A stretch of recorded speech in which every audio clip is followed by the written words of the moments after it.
सोचो एक ऐसी दुनिया जहाँ बच्चे बीमार नहीं होते बल्कि खतरनाक बन जाते हैं, जहाँ किसी की आंखों का रंग तय करता है कि वो जिएगा या मार दिया जाएगा, और जहाँ सबसे मासूम दिखने वाली लड़की असल में सबसे भयानक शक्ति छुपाए बैठी होती है। कहानी की शुरुआत होती है एक बिल्कुल नॉर्मल से स्कूल सीन से, जहाँ बच्चे आराम से बैठे हुए खाना खा रहे होते हैं। हंसी मजाक, शोरगुल और मासूमियत सब कुछ बिल्कुल सामान्य लगता है, लेकिन तभी अचानक एक लड़की की आंखों में तेज नीली रोशनी चमक उठती है। उसका शरीर बुरी तरह कांपने लगता है, जैसे उससे कोई भयानक दौरा पड़ा हो। अगले ही पल वह जमीन पर गिर जाती है, बिल्कुल बेजान। टीचर्स घबरा कर उसके पास दौड़ते हैं, लेकिन तब तक बहुत देर हो चुकी होती है। वह लड़की मर चुकी होती है। किसी को समझ नहीं आता कि आखिर एक बिल्कुल स्वस्थ बच्ची अचानक ऐसे कैसे मर सकती है। जांच के बाद साइंटिस्ट को पता चलता है कि यह कोई आम बीमारी नहीं बल्कि एक खतरनाक वायरस है जो सिर्फ और सिर्फ बच्चों को ही निशाना बनाता है। दुनिया भर के डॉक्टर कोशिश करते हैं, लेकिन इसका कोई इलाज नहीं मिल पाता, और बहुत ही कम समय में दुनिया के लगभग 90% बच्चे इस वायरस की चपेट में आ जाते हैं, जिन्हें बचाना नामुमकिन हो जाता है। इसके बाद हमें अमेरिका के प्रेसिडेंट दिखाई देते हैं, जो एक भाषण में बताते हैं कि उनका खुद का बेटा भी इस वायरस से संक्रमित हो चुका है, लेकिन फिर भी वो उम्मीद जताते हैं कि इंसान हमेशा की तरह इस बार भी कोई रास्ता निकाल लेगा। इसी उद्देश्य से सीडीसी नामक एक स्पेशल डिपार्टमेंट बनाया जाता है। अब कहानी फोकस करती है एक छोटी सी लड़की पर जिसका नाम रूबी डेली है। रूबी के घर उसका जन्मदिन मनाया जा रहा होता है। माँ बाप तोहफे देते हैं, मुस्कुराते हैं, सब कुछ ऐसा दिखाते हैं जैसे जिंदगी बिल्कुल ठीक चल रहा हो। लेकिन हकीकत यह थी कि रूबी भी उसी वायरस से संक्रमित थी। उसके माँ बाप हर पल डर में जी रहे थे कि कहीं वो अपनी बेटी को खो ना दे। उस रात रूबी को नींद नहीं आती। वह डरते डरते उठती है और अपनी माँ के पास जाकर लेट जाती है। उनका हाथ थाम लेती है, लेकिन तभी अचानक रूबी की आंखों में ऑरेंज रंग की रोशनी चमक उठती है। यह देखकर रूबी घबरा जाती है और दौड़कर अपने कमरे में लौट आती है। अगली सुबह रूबी को सब कुछ नॉर्मल लगता है। वह अपनी माँ के पास जाती है, लेकिन उसकी माँ उसे देखकर घबरा जाती है और कहती है, तुम कौन हो, मेरे घर में कैसे घुस आई? रूबी स्तब्ध रह जाती है। वह कहती है, मैं आपकी बेटी हूँ, और जन्मदिन पर मिला तोहफा दिखाती है, लेकिन उसकी माँ उसे पहचानने से साफ इनकार कर देती है। उसे लगता है कि यह कोई बीमार बच्ची है जो शायद पुलिस से भाग रही है, और बिना कुछ सोचे वह रूबी को सीडीसी की टीम के हवाले कर देती है। रूबी रोती बिलखती रहती है, लेकिन सीडीसी के गार्ड्स उसे जबरदस्ती एक बस में बिठा लेते हैं। बस में और भी बहुत सारे बच्चे होते हैं जो बिल्कुल रूबी की तरह होते हैं। बस सीडीसी के हेडक्वार्टर पहुंचती है, जहां भारी सिक्योरिटी होती है। बच्चों को लाइन में लगाकर एक एक कर अंदर लेके जाया जाता है, जैसे ये कोई अपराधी हो। एक लड़का ज्यादा सवाल पूछता है तो गार्ड्स उसे बेरहमी से पीट देते हैं। यह देखकर रूबी अंदर से टूट जाती है। फिर बच्चों के मेडिकल टेस्ट शुरू होते हैं। डॉक्टर बताते हैं कि इस वायरस ने बच्चों के डीएनए में एक म्यूटेशन कर दिया है। अब ये बच्चे सिर्फ बीमार नहीं है, बल्कि उनके अंदर अजीबोगरीब सुपर पावर्स आ चुकी है। साइंटिस्ट बच्चों को आंखों के रंग के आधार पर अलग अलग कैटेगरी में बांट देते हैं। ग्रीन सबसे स्मार्ट और सुरक्षित, ब्लू बिना छुए चीजों को हिला सकते हैं, येलो या गोल्ड बिजली कंट्रोल कर सकते हैं। ये तीनों फिर भी कंट्रोल में माने जाते हैं, लेकिन रेड और ऑरेंज ये सबसे रेयर और सबसे खतरनाक माने जाते हैं। और जैसे ही ये बच्चे मिलते हैं, उन्हें खत्म करने के ऑर्डर्स दे दिए जाते हैं। जब रूबी का टेस्ट होता है तो डॉक्टर के सामने स्क्रीन पर ऑरेंज टर्मिनेट फ्लैश हो जाता है। डॉक्टर शांति से इंजेक्शन उठाता है। रूबी को समझ में आ जाता है कि अब कुछ बहुत गलत होने वाला है। वो भागने की कोशिश करती है, लेकिन डॉक्टर उसे पकड़ लेता है। इसी पल रूबी डॉक्टर का हाथ पकड़ती है और उसकी आंखों में तेज ऑरेंज रोशनी चमक उठती है। वह धीरे से कहती है, मैं ऑरेंज नहीं, मैं ग्रीन हूँ। डॉक्टर एकदम शांत हो जाता है और बिना कुछ कहे रूबी की फाइल में उसका कलर ऑरेंज से ग्रीन कर देता है। यही खुलासा होता है कि ऑरेंज बच्चों के पास लोगों के दिमाग को कंट्रोल करने की शक्ति होती है। इसके बाद बच्चों को ग्रीन, ब्लू और येलो यूनिफॉर्म पहना दिए जाते हैं। रूबी नोटिस करती है कि वहाँ कोई भी रेड या ऑरेंज बच्चा मौजूद नहीं है, शायद उन्हें पहले ही मार दिया गया था। इस तरह 6 साल बीत जाते हैं। अब कैंप में जिंदगी आगे बढ़ चुकी थी। ग्रीन कैटेगरी के बच्चे जिन कामों को बड़ी आसानी से कर लेते थे, वही चीजें रूबी को समझ में ही नहीं आती थी। वह हर दिन डर के साथ जीती थी कि कहीं कोई उसकी सच्चाई न पहचान ले। और फिर एक दिन कैप्टन मकसम की नजर उस पर पड़ ही गई। वह रूबी को ध्यान से देखते हुए कहता है, तेरा दिमाग जितना है तू तो मुझे ग्रीन नहीं लगती। यह सुनते ही रूबी के अंदर डर की लहर दौड़ जाती है। वह बिना कुछ बोले अपने ग्रुप के साथ कमरे की ओर लौटने लगती है। लेकिन तभी अचानक पूरे कैंप में हाई फ्रिक्वेंसी साउंड गूंज उठती है। यह आवाज इतनी तेज और दर्दनाक होती है कि सिर्फ वही बच्चे इसे सुन सकते हैं जिसमें पावर्स है। बाकी लोगों पर इसका कोई असर नहीं पड़ता। रूबी दर्द से चीख भी नहीं पाती और वहीं बेहोश होकर गिर जाती है। जब उसकी आंख खुलती है तो वह खुद को मेडिकल रूम में पाती है। उसके सामने एक फीमेल डॉक्टर बैठी होती है। तभी एक गार्ड अंदर आता है और डॉक्टर से कहता है, इलाज का वक्त खत्म हो चुका है, जल्दी चलो यहाँ से। डॉक्टर बिना कुछ कहे जल्दी जल्दी एक कागज पर कुछ लिखती है और वहाँ से चली जाती है। जब रूबी उस कागज को पढ़ती है तो उसके होश उड़ जाते हैं। उस पर लिखा होता है कि इन लोगों को तुम्हारी सच्चाई पता चल चुकी है। अगर जिंदा रहना चाहती हो तो आज रात बॉयलर रूम में आ जाना। रूबी डरते हुए लेकिन हिम्मत जुटाकर बिल्कुल वैसा ही करती है। वह चुपचाप बॉयलर रूम तक पहुंचती है जहां वही डॉक्टर उसका इंतजार कर रही। डॉक्टर उसे सबकी नजरों से बचाते हुए सीधे अपनी गाड़ी तक ले आती है, लेकिन जैसे ही वे बेस से बाहर निकलने ही वाली होती है अचानक एक गार्ड उसका रास्ता रोक लेता है। माहौल एक सेकंड में तनावपूर्ण हो जाता है, लेकिन रूबी अब डरने वाली नहीं थी। वह अपनी शक्ति का इस्तेमाल करती है और उस गार्ड के दिमाग पर काबू पा लेती है। गार्ड खुद भी गेट खोल देता है और इसी के साथ रूबी कई सालों बाद आजाद हवा में सांस लेती है। बाहर की दुनिया देखकर खुश होती है लेकिन डर भी जाती है। डॉक्टर उसे बताती है कि अब बाहर की दुनिया में जवान लोग लगभग खत्म हो चुके हैं, इसलिए कई शहर पूरी तरह वीरान हो चुके हैं। तभी रूबी अपने माँ बाप से मिलने की इच्छा जताती है। डॉक्टर उसे चेतावनी देती है कि यह बहुत ही खतरनाक हो सकता है। फिर वह रूबी को एक जीपीएस लॉकेट देती है ताकि मुसीबत में उसकी लोकेशन ट्रैक की जा सके। डॉक्टर बताती है कि वह रूबी को एक ऐसे कैंप में लेकर जा रही है जहाँ उसी के जैसे और भी बच्चे हैं जो सरकार से छिपकर जी रहे हैं। कुछ देर बाद डॉक्टर अपने एक साथी से मिलती है, लेकिन जैसे ही रूबी उस आदमी से हाथ मिलाती है उसका चेहरा डर से सफेद पड़ जाता है क्योंकि उसे एक भयानक सा विजन दिखाई देता है। कई बच्चे भागते हुए, चीखते हुए, डर के मारे बिखरते हुए। रूबी समझ जाती है कि यह आदमी भरोसे के लायक नहीं है।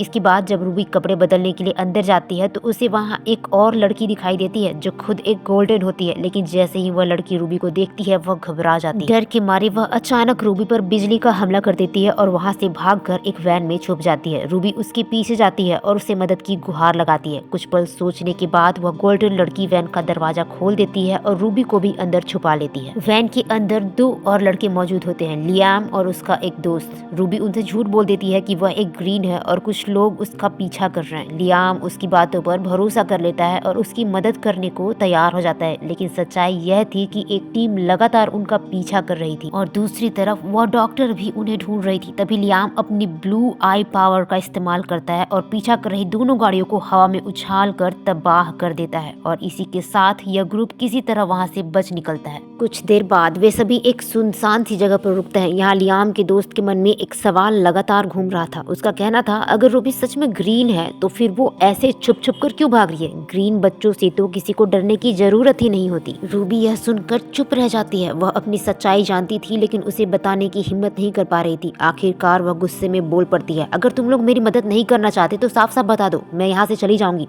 माहौल एक पल के लिए भारी हो जाता है। तभी लियाम बीच में आता है और रूबी को शांत करते हुए कहता है, हम सब एक खास जगह पे जा रहे हैं। वहाँ एक ऑरेंज आंखों वाला लड़का रहता है जो हम सबको सुरक्षित रख सकता है। अगर तुम चाहो तो तुम भी हमारे साथ चल सकती हो। ऑरेंज शब्द सुनते ही रूबी की आंखों में उम्मीद चमक उठती है। वह बिना एक पल सोचे उनके साथ जाने के लिए तैयार हो जाती है। रास्ते में रूबी लियाम से पूछती है कि वह सब बेस से क्यों भागे थे। लियाम उसे बताता है, असल में उन बच्चों पर अजीब और खतरनाक एक्सपेरिमेंट किए जा रहे थे। सरकार चाहती थी कि इन बच्चों को एक सुपर आर्मी में बदल दिया जाए जिसे दुश्मनों के खिलाफ इस्तेमाल किया जा सके। यही वजह थी कि उन सभी ने बेस से भागने का फैसला किया। उधर दूसरी तरफ वह डॉक्टर जिसने रूबी को ग्रीन साबित किया था पकड़ ली जाती है। थोड़ी पूछताछ के बाद उसे मार दिया जाता है। उसी रात सोते हुए अनजाने में रूबी का हाथ लियाम के हाथ से छू जाता है और अगले ही पल रूबी के सामने लियाम की सारी यादें खुल जाती है। उसे दिखता है कि कैसे लियाम ने बेस से भागते वक्त कई बच्चों को बचाने की कोशिश की थी लेकिन वह नाकामयाब रहा था। अगली सुबह गोल्डन लड़की रूबी को एक लाल ड्रेस देती है। उस ड्रेस में रूबी पहली बार खुद को थोड़ा नॉर्मल महसूस करती है। वह वाकई बहुत खूबसूरत लग रही थी। इसके बाद वे सभी दोबारा वैन में बैठकर अपनी मंजिल की ओर निकल पड़ते हैं। रास्ते में रेडियो पर प्रेसिडेंट के बेटे की एक रिकॉर्डिंग चलती है जिसमें वह कहता है, अगर मैं ठीक हो सकता हूँ तो तुम क्यों नहीं। कुछ देर बाद वे लोग सामान खरीदने के लिए एक शॉपिंग मॉल में रुकते हैं। मॉल पूरी तरह खाली होता है लेकिन तभी अचानक कुछ और बच्चे उन पर हमला कर देते हैं। स्थिति बिगड़ने के पहले गोल्डन लड़की अपनी बिजली की ताकत से सबको रोक देती है। जल्द ही यह साफ हो जाता है कि वे बच्चे भी बिल्कुल इन्हीं की तरह हैं जिनके पास भी अलग अलग शक्तियां हैं। रात भर सभी बच्चे बैठकर अपनी कहानियां शेयर करते हैं। इसी दौरान लियाम उस ऑरेंज लड़के का पता जानने की कोशिश करता है लेकिन बाकी बच्चों का कहना होता है कि कोई भी वहाँ इतनी आसानी से नहीं पहुँच सकता।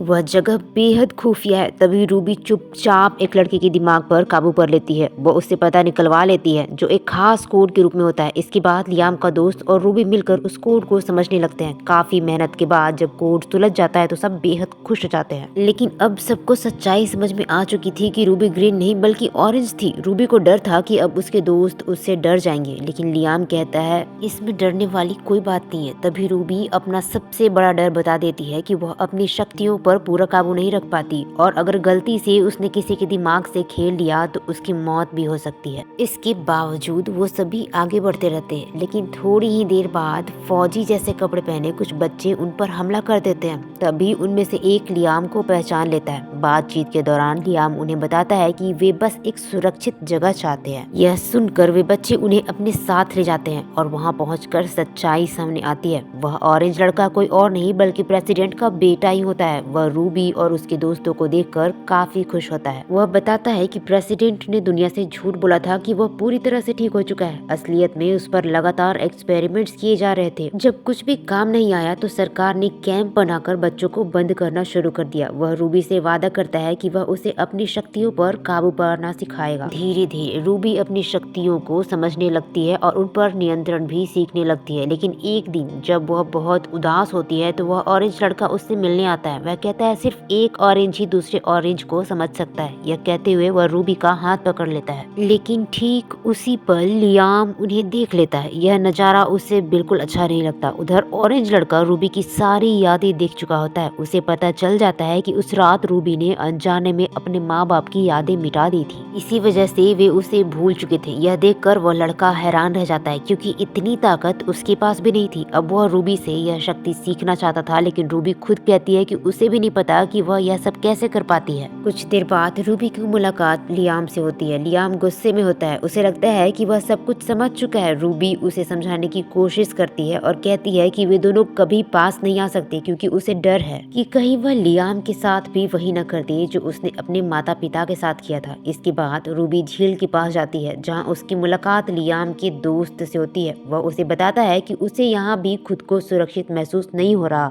उधर ऑरेंज लड़का लैपटॉप पर किसी को बता रहा होता है कि उसके पास कितने ग्रीन, कितने ब्लू और कितने ऑरेंज बच्चे हैं। उसी वक्त रूबी वहाँ पहुँच जाती है। उसे देखते ही वह लड़का लैपटॉप बंद कर देता है। असल में रूबी लैपटॉप लेने ही आई होती है ताकि लियाम के दोस्त की घर पर बात करवाई जा सके। मौका देखकर वह लड़का रूबी के साथ एक डील करता है कि वह उसे यादें मिटाने वाली शक्तियाँ सिखाएगी और बदले में वो उसे लैपटॉप दे देगा। रूबी इसके लिए तुरंत तैयार हो जाती है, लेकिन सीखते वक्त जैसे ही रूबी अपनी आंखें खोलती है वह देखती है कि वह लड़का उसके साथ बदतमीजी करने की कोशिश कर रहा है। घबराकर रूबी उसके मुंह पर एक जोरदार मुक्का मार देती है। जब रूबी उस कमरे से बाहर निकलती है तो उसकी मुलाकात लियाम से होती है। रूबी से सारा सच जानने के बाद लियाम गुस्से से भरा हुआ था। अब वह उस ऑरेंज लड़के से बदला लेना चाहता था, लेकिन रूबी किसी तरह उसे रोक लेती है। वह जानती थी कि अब यह जगह बिल्कुल भी सुरक्षित नहीं है। अगर जिंदा रहना है तो उन्हें तुरंत यहाँ से निकलना होगा। उसी रात जब वे सब वहाँ से भागने की कोशिश कर रहे होते हैं तभी बेस कैंप का जनरल वहाँ पहुँच जाता है। उसके साथ वही ऑरेंज लड़का भी होता है और यहीं पर सारी सच्चाई सामने आ जाती है। वह ऑरेंज लड़का असल में अपने बाप का ही वफादार था। वह ज्यादा से ज्यादा बच्चों को इकट्ठा करके उनकी एक फौज बनाना चाहता था ताकि पूरी दुनिया पर काबू पाया जा सके। इसके बाद वह लियम को अपने कंट्रोल में ले लेता है और बेरहमी से उसे पीटना शुरू कर देता है। यह देखकर रूबी खुद को रोक नहीं पाती। वह तुरंत कमांडर के दिमाग पर काबू पाती है और उसे खत्म कर देती है। इसके ठीक बाद गोल्डन लड़की भी अपनी बिजली जैसी ताकत से बाकी फौजियों पर हमला कर देती है। हालात पूरी तरह बेकाबू हो चुके थे। रूबी अपने बाकी 3 साथियों से कहती है कि वे सब यहाँ से निकल जाएं। इसके बाद वह अकेली उस ऑरेंज लड़के के सामने खड़ी हो जाती है। रूबी पूरी फौज को अपने कंट्रोल में ले लेती है और सभी बंदूकें उस लड़के की तरफ तान देती है। लेकिन तभी वह ऑरेंज लड़का अपनी ताकत दिखाता है। वह पल भर में सभी सैनिकों को दोबारा काबू में कर लेता है और उन्हें आपस में ही भिड़ाकर मार देता है। रूबी पूरी कोशिश करती है, लेकिन आखिरकार वह खुद भी उस लड़के के कंट्रोल में आ जाती है। लड़का कहता है, मैं तुम्हारे अंदर की सारी उदास और कमजोर यादें मिटा दूंगा, फिर हम दोनों मिलकर पूरी दुनिया पर राज करेंगे। लेकिन तभी रूबी अचानक होश में आ जाती है। वह ऊपर उड़ रहे एक हेलीकॉप्टर को अपने काबू में करती है और सीधे उस ऑरेंज लड़के के ऊपर गिरा देती है। इसके बाद दूसरा हेलीकॉप्टर रूबी पर हमला करने की कोशिश करता है, लेकिन लियाम का दोस्त अपनी जान जोखिम में डालकर रूबी को बचा लेता है। हालांकि इस दौरान उसे गहरी चोट लग जाती है। रूबी टूट जाती है। उसे समझ में नहीं आ रहा था कि अब वह उसकी मदद कैसे करे। तभी उसे डॉक्टर द्वारा दिया गया जीपीएस लॉकेट याद आता है। वही डॉक्टर जिसने बेस से भागने में रूबी की मदद की थी। रूबी आंख आखिरी उम्मीद के तौर पर जीपीएस एक्टिवेट कर देती है। कुछ ही देर में डॉक्टर अपने एक साथी के साथ उसे बचाने वहाँ पहुँच जाती है। इसके बाद रूबी की आँख खुलती है एक बिस्तर पर। डॉक्टर उसके सामने कुर्सी लगाए बैठी होती है। वह बताती है कि उसका जख्मी दोस्त हॉस्पिटल में है और उम्मीद है कि वह जल्द ही ठीक हो जाएगा, लेकिन लियाम वहाँ रुकना नहीं चाहता था। वह जितनी जल्दी हो सके वहाँ से निकल जाना चाहता था। वह रूबी को अकेला छोड़कर कभी नहीं जाएगा। डॉक्टर यह भी बताती है कि उनका असली मकसद प्रेसिडेंट को पकड़वाना है और उसके सारे काले कारनामों को दुनिया के सामने लाना है, लेकिन यह सब रूबी के बिना मुमकिन नहीं है। रूबी नहीं चाहती थी कि लियाम को और कोई खतरा झेलना पड़े, इसलिए वह एक बेहद दर्दनाक फैसला लेती है। वह लियाम के पास जाती है और अपनी शक्तियों का इस्तेमाल करके उसके दिमाग से अपनी हर याद मिटा देती है। इसके बाद रूबी लियाम को उसका बैग थमा देती है और यहाँ से चले जाने को कह देती है। लियाम बिना किसी सवाल के तुरंत तैयार हो जाता है और वहाँ से निकल जाता है। अपने प्यार को खुद से दूर जाता देख रूबी की आंखों में आंसू आ जाते हैं, लेकिन वह जानती थी कि यह सही फैसला है। दूसरी तरफ हम देखते हैं कि प्रेसिडेंट का बेटा अब भी जिंदा है। वह अपनी आर्मी के साथ खड़ा होता है, जिन्हें वह अब भी अपने कंट्रोल में रखे हुए था, और वही रूबी भी उसका सामना करने के लिए पूरी तरह तैयार खड़ी थी। और यहीं पर इस कहानी का पहला पन्ना खत्म हो जाता है।